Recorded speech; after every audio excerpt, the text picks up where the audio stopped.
নমস্কার বন্ধুরা, এই কনকনে ঠান্ডায় আজ করবে এক তরকা।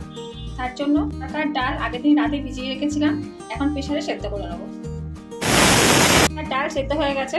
তরকা করার জন্য কড়াইয়ে তেল দিয়ে দিয়েছি, তেজপাতা, শুকনো লঙ্কা, জিরে ফোড়ন দিয়ে দিয়েছি। এবার দেবো পেঁয়াজ কুচি। হালকা ভাজা হয়ে গেলে এবার দেবো রসুন কুচি। রসুনটা ভাজা হয়ে গেলে দেবো আদা কুচি, তারপর দেবো টমেটো।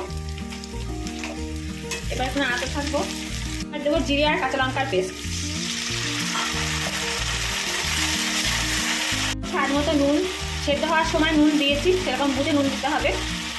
আর দেবো হলুদ। ভালো করে কষতে হবে। মশলা কষা হয়ে গেছে, তেল ছাড়তে শুরু করে দিয়েছে। এবার দিয়ে দেবো দুটো ডিম। ডিম দুটো দিয়ে এবার ভাজবো ভালো করে। আমি ডিম ভেজে দেওয়ার পর তারপরে ডাল ঢেলে দিয়েছি। এবার দেবো তরকার মশলা। তরকা আমার প্রায় হয়ে গেছে। এবার নামানোর আগে কসুরি মেথি দিয়ে দেবো,